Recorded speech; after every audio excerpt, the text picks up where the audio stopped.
BK Mishra sir की online class में आप सभी का स्वागत है।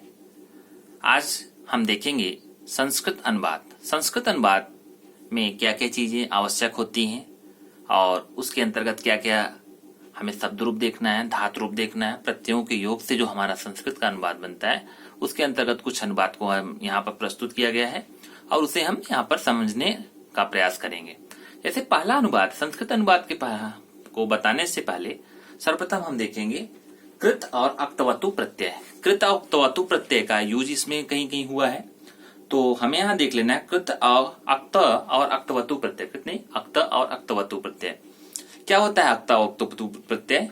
अक्त और अक्तवतु प्रत्ययों का नाम निष्ठा है और भूतकाल में धातु मात्र से अक्त और अक्तवतु प्रत्यय होते हैं। ठीक है, इनमें से पहले अक्तवतु प्रत्यय के विषय में समझ लेते हैं। अक्तवतु प्रत्यय भूतकाल में धातु मात्र से होता है और अक्तवतु प्रत्यय कर्ता अर्थ में होता है और अक्तवतु में से क और उ की इत संज्ञा और लोप होने पर तवत शेष रहता है और इस प्रकार तवत बराबर अक्तवतु के कित होने के कारण धातु में प्राप्त होने वाले गुण वृद्धि आदि का निषेध हो जाता है और वच, स्वप, यजादि तथा ग्रह, ज्या आदि धातुओं में संप्रसारण होता है।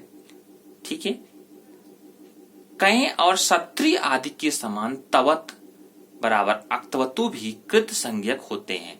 अतः अक्तवतु बराबर तवत प्रत्ययांत शब्द की प्रातिपदिक संज्ञा होती है और फलस्वरूप उससे सुप ब्रैकेट में सातों विभक्तियां प्रत्यय लगेंगी, अर्थात अक्तवतु प्रत्यय शब्द सुबंध विशेषण बनेंगे और इनका प्रयोग क्रिया के रूप में होता है। सेठ धातुओं से परे तवत से पहले इट या ई का आगम होगा और पुल्लिंग में सुट प्रथमा के तीनों वचन, द्वितीया में एक वचन, द्विवचन में नुम आगम न होगा और प्रथमा के एक वचन में न की उपधा को दीर्घ होगा और इस प्रकार पुल्लिंग में भवत शब्द के समान रूप चलेंगे और नपुंसक लिंग में केवल प्रथमा द्वितीया में बहुवचन के नुम आगम होगा और जगत के समान रूप चलेंगे और स्त्रीलिंग में ई या नीप लगेगा और नदी के समान रूप चलेंगे।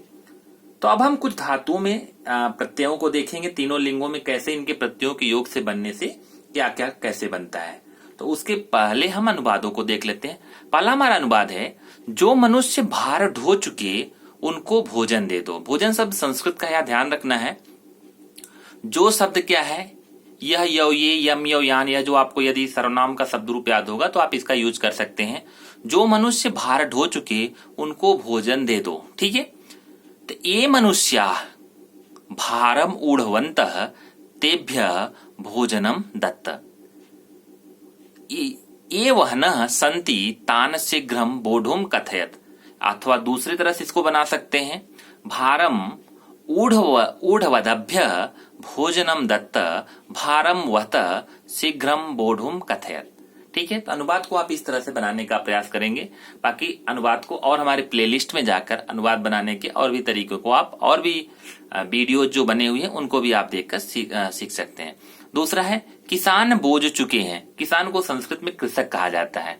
तो किसान एक नहीं है, तो जैसे बालक का रूप चलाते हैं बालका, बालको, बालका, तो यहाँ पर भी देखिए किसान के लिए कृषक एक किसान नहीं, बहुत सारे किसान हैं, तो कृषका बीजानी उपतवंतः।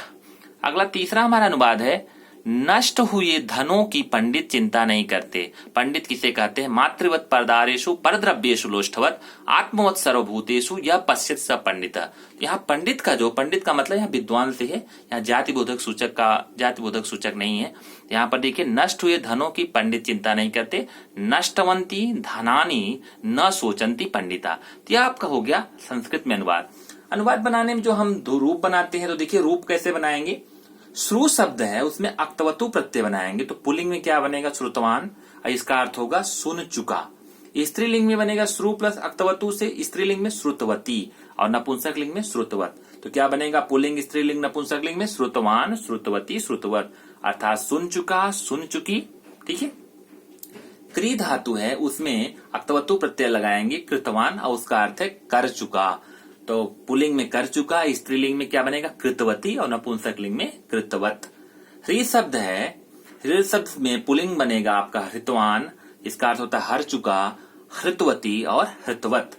मृ शब्द है, मृ शब्द में तवतु लगाएंगे, मृतवान मतलब मर चुका, मृतवती और मृतवत। ठीक है, इससे पुल्लिंग स्त्रीलिंग नपुंसकलिंग आप बनाते जाएंगे। ज्ञा शब्द है, ज्ञा में तवतु लगाएंगे, ज्ञातवान होगा, इसका अर्थ होगा जान चुका, ज्ञातवती और ज्ञातवत जान चुकी।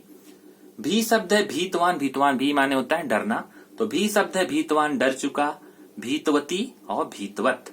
पा शब्द है पाने के लिए है, तो पीतवान, पीतवान माने पी चुका, तो तवतु लगाएंगे और यहाँ पर पीतवती और पीतवत। पा शब्द रक्षणे के लिए अर्थात रक्षा करने के लिए भी आता है, तो इससे बनेगा आपका पातवान, पातवती, पातवत। दृश्य धातु है जो देखने के लिए आता है, तो यहाँ पर दृश्य में अक्तवतु लगाएंगे तो यहाँ पर बदल जाता है, यहाँ पर बनेगा दृष्टवान, दृष्टवती, दृष्टवत। प्रच्छ शब्द है और इसका ततु लगाएंगे, यहाँ भी बदल जाएगा, पृष्ठवान मतलब पूछ चुका, पृष्ठवती, पृष्ठवत। वच शब्द है उक्तवान, वच माने होता है कहना, तो यहाँ पर वच में अक्तवतु लगाएंगे, यहाँ बदल जाएगा उक्तवान, उक्तवान मतलब होता है कह चुका, और इसका बनेगा उक्तवती, उक्तवत। वह शब्द है जो यहाँ पर आपका अनुवाद में हुआ है, वह शब्द माने ले जाने के अर्थ में आता है, वह शब्द में अक्तवतु लगाएंगे तो बूढ़वान, बूढ़वती, उढ़वती, उढ़वत। वप शब्द है, वप शब्द आता है बो चुका या काट चुका। ठीक है, देखिए जो उसको आप किसान बीज बो चुके तो इसमें आपका यह लगा हुआ है। वप शब्द में लगेगा आपका अक्तवतु तो बनेगा उपतवान, उपतवती, उपतवत। यज शब्द है, यज शब्द यज्ञ करने के अर्थ में आता है, यज में आप अक्तवतु लगाएंगे तो इससे आपका बनेगा इष्टवान, इष्टवती, इष्टवत। भिद शब्द है जो कि फोड़ने से होता है, तो यहाँ पर भिद में अक्तवतु लगाएंगे, भिन्नवान, यहाँ बदला हुआ रूप है, भिन्नवान, भिन्नवती, भिन्नवत। छिद शब्द है, छिद में अक्तवतु लगाएंगे, छिन्नवान मतलब काट चुका, छिन्नवती, छिन्नवत। नी शब्द है, नी शब्द प्लस ग्रीन निगरणे धातु है, यहाँ पर अक्तवतु लगाएंगे तो निगीर्णवान मतलब निकल चुका, निगल चुका, निगीर्णवती और निगीर्णवत। लू शब्द है, लू माने होता है काटना, अक्तवतु लगाएंगे तो यहाँ पर बनेगा लूनवान, काट चुका, लूनवती, काट चुकी, लूनवत। हा शब्द है त्यागे अर्थ में, यहाँ बनेगा हीनवान माने छोड़ चुका, हीनवती और हीनवत। पच शब्द है जो कि पकाने के अर्थ में आता है, पच पच अक्तवतु यहाँ आपका बन जाएगा पक्वान, पक्वती, पक्वत। तो आप आज यहीं तक रखते हैं और आगे की क्लास में और करेंगे। यदि आपको यह संस्कृत अनुवाद का वीडियो पसंद आया हो तो आप इसे लाइक करें, शेयर करें और सब्सक्राइब करें। Thanks for watching.